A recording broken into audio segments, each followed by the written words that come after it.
আসসালামু আলাইকুম।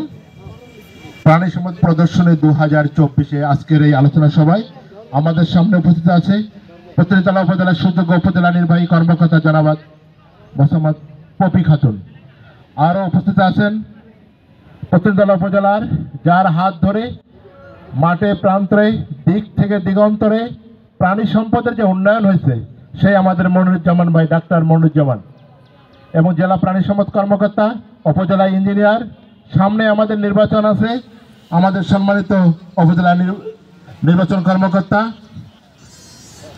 সাংবাদিকবৃন্দ, আমাদের বিভিন্ন আওয়ামী লীগের বিভিন্ন পর্যায়ের নেতৃবৃন্দ এবং যেসব খামারিরা আমাদের এখানে আসছেন সবাইকে জানাই আমার সালাম, আসসালামু আলাইকুম। ছোট্ট একটি কথা বলে আমি শেষ করব। ছোট্ট একটি শব্দ এখানে লেখা আছে প্রদর্শনী। আসলে আজকে এই মেলার মেইন উদ্দেশ্য হচ্ছে প্রদর্শনী। কেউ প্রদর্শিত করবে এবং কেউ প্রদর্শিত হবে, অর্থাৎ কেউ দেখাবে কিভাবে সে আসলে তার পশু পালনগুলো করতেছে, এবং আমরা যারা সাধারণ জনগণ আছি আমরা দেখব যে অন্য খামারেই একটা প্রদর্শনী করে, একটি গরু করে, একটি মুরগি করে, একটি ছাগল, গারল, হাঁস মুরগি করে তার জীবন ও মানের কিভাবে উন্নয়ন ঘটিয়েছে, তার জীবন ও মানের উন্নয়ন ঘটিয়েছে সেটা দেখে আমরা নিজেরাই অনুপ্রাণিত হব।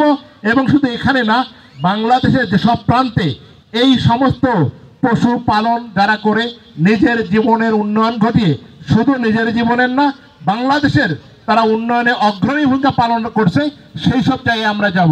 আমরা ইউটিউব দেখব এবং সেখান থেকে আমরা শিখব যে শুধু শিক্ষিত বেকার হয়ে চাকরির পিছনে হন্য হয়ে না ঘুরে আমরা যেটা করতে পারি, তাহলে আমরা বাবা মায়ের, আমরা জাতির কিন্তু কি অভিশপ্ত শিক্ষিত বেকার যুবক হয়ে থাকবো না।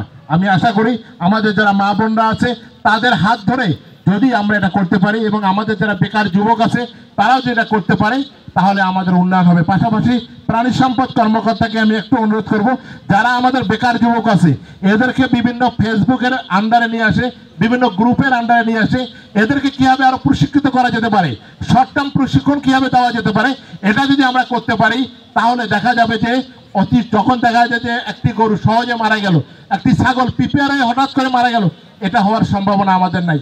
সকলকে ধন্যবাদ। আমি আশা করি গরমের মধ্যে আমাদের সভাপতি মহোদয় যে আমাদের সময় দিচ্ছে, ওনার আরও প্রোগ্রাম আছে, আশা করি একই সময় অন্যান্য প্রোগ্রামে উনি দেবেন। সকলের সুস্বাস্থ্য মঙ্গল কামনা করে আমার এখানে বক্তব্য শেষ করে দিই। আসসালামু আলাইকুম। জয় বাংলা।